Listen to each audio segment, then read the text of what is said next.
Hal ini terbukti dari sosoknya yang dikenal sebagai polimatik sejati, karena ia mampu menguasai berbagai bidang sekaligus, mulai dari matematika, musik, kedokteran, hingga astronomi. Abu Yusuf Yakub bin Ishaq Al-Kindi lahir di Kufah sekitar tahun 801 Masehi, tumbuh besar di tengah kemegahan masa keemasan dinasti Abbasiyah, terlahir dari keluarga bangsawan suku Kinda yang sangat berpengaruh. Ia memiliki akses terhadap pendidikan terbaik pada masanya. Namun, Al-Kindi bukan sekadar bangsawan yang berdiam diri di dalam istana. Ia adalah sosok visioner yang memimpin gerakan intelektual besar di Baitul Hikmah atau rumah kebijaksanaan di kota Baghdad. Di masa hidupnya, dunia Islam sedang mengalami transisi besar, dan Al-Kindi muncul sebagai pionir yang berani memperkenalkan filsafat Yunani ke dalam dunia Islam. Baginya, kebenaran tidak memiliki kewarganegaraan. Ia sangat percaya bahwa mengadopsi ilmu dari bangsa lain, seperti Yunani, Persia, dan India, adalah sebuah keharusan demi kemajuan sebuah peradaban. Hal ini terbukti dari sosoknya yang dikenal sebagai polimatik sejati, karena ia mampu menguasai berbagai bidang sekaligus, mulai dari matematika, musik, kedokteran, hingga astronomi. Satu cerita menarik yang menggambarkan keteguhan karakternya adalah ketika ia berselisih dengan kaum teolog konservatif. Dengan penuh keyakinan, Al-Kindi menegaskan bahwa kebenaran tidak akan merendahkan orang yang mengatakannya, dan tidak ada yang lebih utama bagi pencari kebenaran selain kebenaran itu sendiri. Ia tidak pernah takut untuk menyatukan logika Aristotelian dengan wahyu agama, karena ia percaya bahwa akal dan iman adalah dua jalan berbeda yang menuju pada satu muara yang sama, yaitu Tuhan. Selain dikenal sebagai jembatan peradaban, Al-Kindi juga merupakan tokoh yang meletakkan dasar bagi skolastisisme Islam melalui pemikiran tentang kebenaran universal. Ia berargumen bahwa pada hakikatnya kebenaran itu satu, meskipun sumbernya berbeda, baik itu dari filsafat maupun wahyu Nabi. Keduanya tidak mungkin saling bertentangan. Jika ada perbedaan, hal itu hanya terletak pada cara penyampaiannya saja, di mana filsafat menggunakan logika manusia, sementara agama menggunakan bahasa metafora yang dapat dipahami oleh semua orang. Hal menarik lainnya adalah pandangannya mengenai alam semesta. Berbeda dengan para filsuf Yunani yang menganggap alam semesta itu kekal atau abadi, Al-Kindi justru menggunakan logika matematika untuk membuktikan bahwa alam semesta ini terbatas dan diciptakan dari ketiadaan. Ia berpendapat bahwa segala sesuatu yang memiliki gerak dan waktu tidak mungkin tidak memiliki titik awal. Tak hanya sampai di situ, pemikiran Al-Kindi juga mencakup kecerdasan manusia yang ia bagi ke dalam 4 tingkatan fase. Pertama adalah akal yang selalu aktif, yang merujuk pada Tuhan sebagai prinsip pertama. Lalu ada akal potensial yang merupakan kemampuan dasar manusia untuk belajar. Kemudian yang ketiga adalah akal aktual, yaitu pengetahuan yang sudah dimiliki dan menetap dalam diri. Dan yang terakhir adalah akal lahiriah, yang merupakan kemampuan manusia dalam mempraktikkan pengetahuan tersebut. Melalui konsep-konsep ini, Al-Kindi ingin menekankan betapa pentingnya proses belajar yang berkelanjutan bagi setiap manusia. Ia percaya bahwa manusia pada dasarnya adalah makhluk sosial, sehingga seseorang tidak bisa dikatakan berakhlak mulia jika ia hanya mengasingkan diri dari kehidupan sosial. Abu Ali Ahmad bin Muhammad bin Yakub bin Miskawayh, atau yang lebih kita kenal sebagai Ibnu Miskawayh, lahir di kota Rey, kota yang sekarang menjadi bagian dari Iran, sekitar tahun 932 Masehi. Ia adalah seorang polimatik luar biasa yang hidup pada masa kejayaan dinasti Buid. Berbeda dengan kebanyakan filsuf yang mungkin menghabiskan waktu di Menara Gading, Ibnu Miskawayh justru merupakan seorang praktisi birokrasi yang aktif. Ia pernah menjabat sebagai pustakawan, sekretaris, hingga bendahara bagi para wazir atau menteri besar pada masanya. Kedekatannya dengan pusat kekuasaan serta aksesnya terhadap ribuan naskah di perpustakaan kerajaan membentuk pandangannya yang sangat pragmatis tentang manusia dan sejarah. Bagi Ibnu Miskawayh, filsafat bukan sekadar latihan logika belaka, melainkan instrumen penting untuk memperbaiki karakter manusia. Sebagai seorang sejarawan yang menulis karya berjudul Tajaribul Umam, atau pengalaman bangsa-bangsa, ia melihat bahwa jatuh bangunnya sebuah peradaban sangat bergantung pada kualitas moral individu di dalamnya. Ia percaya bahwa akhlak bukanlah sesuatu yang statis atau bawaan lahir, melainkan sebuah seni yang bisa dilatih dan disempurnakan melalui pendidikan serta kebiasaan. Hal menarik lainnya adalah minat Ibnu Miskawayh pada berbagai disiplin ilmu, termasuk kajian yang berkaitan dengan alkimia. Namun, dalam kerangka pemikirannya, ia lebih menekankan bahwa pencapaian tertinggi manusia bukanlah transformasi material, melainkan transformasi karakter. Hal ini berarti mengubah sifat-sifat rendah manusia, seperti nafsu dan amarah, menjadi sifat-sifat mulia layaknya kebijaksanaan dan keadilan. Gagasan ini pun ia tuangkan secara sistematis dalam karya monumentalnya yang berjudul Tahdzibul Akhlaq. Pemikiran Ibnu Miskawayh sangat berpusat pada konsep pembersihan jiwa untuk mencapai kebahagiaan sejati. Salah satu ajarannya yang fundamental adalah konsep al-wasat atau jalan tengah. Dengan mengadopsi pemikiran Aristoteles, ia mengajarkan bahwa kebajikan adalah titik keseimbangan antara dua ekstrim yang buruk. Sebagai contoh, keberanian dianggap sebagai titik tengah antara sifat pengecut dan sifat nekat atau konyol. Baginya, keadilan bukan hanya soal hukum, tetapi soal menyeimbangkan tiga kekuatan jiwa, yaitu akal, amarah, dan nafsu. Selain itu, ia dengan tegas menolak pandangan bahwa karakter manusia tidak bisa diubah. Menurutnya, jiwa manusia memiliki kecenderungan untuk menerima karakter baru melalui repetisi atau pengulangan tindakan. Dengan melakukan kebaikan secara terus-menerus, maka kebaikan tersebut akan menjadi sebuah bakat yang menetap dalam diri seseorang. Ibnu Miskawayh juga menekankan dimensi sosial dari sebuah kebajikan. Ia percaya bahwa manusia pada dasarnya adalah makhluk sosial, sehingga seseorang tidak bisa dikatakan berakhlak mulia jika ia hanya mengasingkan diri dari kehidupan sosial. Kesalehan sejati justru harus diuji dalam interaksi nyata melalui persahabatan, kasih sayang, dan kontribusi terhadap masyarakat. Sebagai penutup dari pemikirannya, ia memandang filsafat etika sebagai sebuah kedokteran bagi jiwa. Jika seorang dokter fisik mengobati tubuh dengan menjaga keseimbangan unsur biologis, maka seorang filsuf etika bertugas mengobati penyakit batin, seperti rasa sombong, dengki, dan marah, dengan cara menyeimbangkan fungsi rasional di dalam diri manusia. Tanpa kontribusinya, dunia barat mungkin tidak akan pernah mengenal logika Aristoteles secara utuh, dan sejarah ilmu pengetahuan bisa saja berhenti di tempat.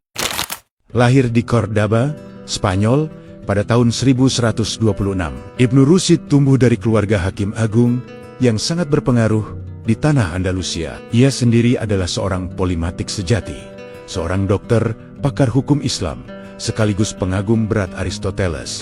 Sepanjang hidupnya, ia menjabat sebagai hakim agung sekaligus dokter pribadi khalifah. Namun jalannya tidak selalu mulus, karena ia hidup di tengah ketegangan antara kelompok tradisionalis yang takut pada filsafat dan para penguasa yang haus akan ilmu pengetahuan. Karena pemikirannya dianggap terlalu radikal dan dituduh lebih memuliakan akal daripada wahyu, Ibnu Rushd sempat dibuang dan diasingkan.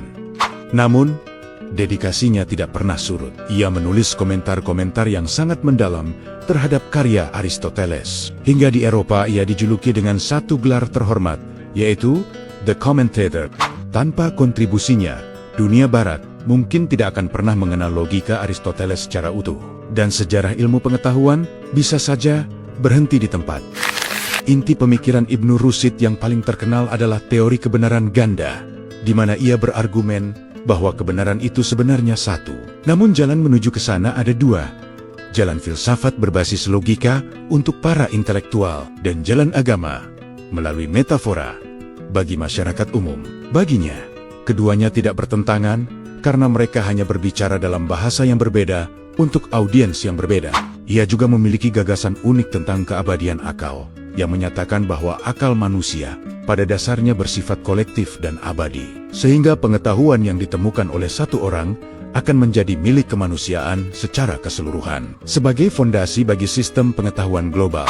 Lebih jauh lagi, dalam karyanya Fathul Maqal, ia secara hukum membela bahwa mempelajari filsafat dan logika adalah sebuah kewajiban bagi mereka yang mampu. Bagi Ibnu Rushd, menggunakan akal untuk membedah alam semesta bukan sekadar kegiatan intelektual, melainkan bentuk tertinggi dari penghormatan manusia terhadap Sang Pencipta. Tak hanya sampai di situ, Ibnu Sina juga memperkenalkan argumen manusia melayang untuk membuktikan keberadaan jiwa. Abu Ali Al-Husain bin Abdullah bin Sina, atau yang lebih dikenal dunia barat dengan nama Avicenna, lahir pada tahun 980 Masehi di Afsana, sebuah desa kecil dekat Bukhara. Sejak usia dini, Ibnu Sina telah menunjukkan kapasitas intelektual yang melampaui zamannya, di mana pada usia 10 tahun, ia telah menghafal Al-Quran, dan saat menginjak usia 16 tahun, ia mulai mendalami ilmu kedokteran. Baginya, kedokteran bukanlah sebuah ilmu yang sulit, melainkan disiplin yang hanya membutuhkan ketekunan dalam melakukan observasi serta logika yang kuat. Perjalanan hidup Ibnu Sina adalah sebuah pengabdian tanpa henti antara tugas politik sebagai seorang menteri atau wazir dengan dedikasi intelektual sebagai seorang ilmuwan. Menariknya, ia dikenal tetap produktif menulis dalam berbagai kondisi, termasuk saat sedang dalam perjalanan jauh maupun ketika berada dalam penahanan akibat gejolak politik. Ketangguhan mental yang luar biasa ini memungkinkannya menghasilkan ratusan karya yang diperkirakan berjumlah antara 200 hingga 450 tulisan. Dua karya monumentalnya yang paling tersohor adalah Al-Qanun fit Tibb atau Kanun Kedokteran, serta Asy-Syifa yang merupakan buku penyembuhan jiwa. Kisah suksesnya dimulai ketika ia berhasil mengobati Nuh kedua dari Bukhara yang menderita penyakit yang sulit diobati. Sebagai imbalan atas jasanya, Ibnu Sina muda memperoleh akses ke perpustakaan kerajaan Samanid yang sangat eksklusif. Di sanalah ia memperdalam berbagai disiplin ilmu, terutama filsafat dan sains, yang kemudian membentuk fondasi besar pemikirannya. Selain itu, pemikiran Ibnu Sina dikenal sebagai puncak perpaduan antara filsafat Aristoteles, Neoplatonisme, dan Tauhid. Salah satu konsep utamanya adalah wajibul wujud atau eksistensi yang niscaya. Dalam hal ini, ia membagi segala sesuatu menjadi dua kategori, yaitu sesuatu yang mungkin ada, seperti manusia dan alam, serta sesuatu yang pasti ada, yaitu Tuhan. Ia berargumen secara logis bahwa rantai sebab dan akibat di alam semesta harus berujung pada satu titik awal yang tidak punya sebab apapun, yaitu Tuhan. Karena tanpa titik awal ini, eksistensi kita saat ini secara logis tidak mungkin terjadi. Tak hanya sampai di situ, Ibnu Sina juga memperkenalkan argumen manusia melayang untuk membuktikan keberadaan jiwa. Ia mengajak kita membayangkan seseorang yang diciptakan tiba-tiba di ruang hampa dengan mata tertutup dan anggota tubuh yang tidak saling bersentuhan. Meskipun orang tersebut tidak merasakan sensasi fisik apapun, ia akan tetap sadar bahwa dirinya ada. Hal ini menunjukkan bahwa kesadaran diri atau jiwa dapat dipahami sebagai entitas yang berbeda dari pengalaman fisik tubuh manusia. Dalam bidang medis, Ibnu Sina menekankan pentingnya metodologi kedokteran eksperimental. Melalui kitab Al-Qanun, ia menyarankan agar efektivitas sebuah obat perlu diuji pada kondisi yang relatif sederhana, dilakukan secara konsisten, dan diamati dampaknya dengan teliti. Pendekatan sistematis ini menjadi salah satu kontribusi awal terhadap metode empiris dalam ilmu kedokteran, yang hingga kini terus menginspirasi dunia kesehatan modern. Ketika Al-Ghazali memohon agar catatan tersebut dikembalikan karena ia telah bersusah payah mempelajarinya, sang perampok justru tertawa dan mengejeknya dengan bertanya, bagaimana ia bisa mengaku berilmu jika ilmu itu bisa diambil darinya hanya dengan mencuri selembar kertas. Abu Hamid Muhammad bin Muhammad Al-Ghazali At-Tusi, yang di dunia barat lebih dikenal sebagai Al-Ghazal, lahir pada tahun 1058 Masehi di wilayah Tus, sebuah wilayah kuno di Khorasan, Iran. Ia tumbuh besar di bawah bimbingan para ulama besar, hingga akhirnya menjadi murid kesayangan Imam Al-Juwaini. Kecerdasannya yang luar biasa membawa Al-Ghazali mencapai puncak karir intelektual tercepat dalam sejarah Islam, di mana pada usia yang masih sangat muda, ia diangkat oleh Wazir Nizam Al-Mulk menjadi pimpinan Madrasah Nizamiyah di Baghdad, yang merupakan posisi akademis paling bergengsi pada masanya. Namun, di tengah segala kemasyhuran dan kemewahan tersebut, Al-Ghazali justru mengalami krisis eksistensial yang sangat hebat. Ia mulai meragukan segala hal, mulai dari kebenaran panca indera, kemampuan akal, hingga keabsahan ilmu yang ia ajarkan sendiri. Gejolak batin ini terasa begitu dahsyat, hingga ia sempat kehilangan kemampuan untuk berbicara atau mengalami kelumpuhan vokal. Menyadari bahwa posisi dan egonya menghalangi pencarian kebenaran sejati, ia akhirnya membuat keputusan besar untuk meninggalkan jabatan, harta, serta keluarganya demi menjalani hidup sebagai seorang pengelana sufi yang asketik selama hampir 10 tahun. Karakter Al-Ghazali yang penuh transformasi ini juga tercermin dalam sebuah cerita menarik saat ia masih muda. Kala itu, kafilahnya dirampok saat ia sedang dalam perjalanan pulang membawa catatan-catatan pelajarannya. Ketika Al-Ghazali memohon agar catatan tersebut dikembalikan karena ia telah bersusah payah mempelajarinya, sang perampok justru tertawa dan mengejeknya dengan bertanya, bagaimana ia bisa mengaku berilmu jika ilmu itu bisa diambil darinya hanya dengan mencuri selembar kertas. Ucapan tersebut membekas sangat dalam di hati Al-Ghazali, yang kemudian memicunya untuk selalu menghafal dan menghayati setiap ilmu hingga menyatu ke dalam jiwanya, bukan sekadar tersimpan di atas kertas.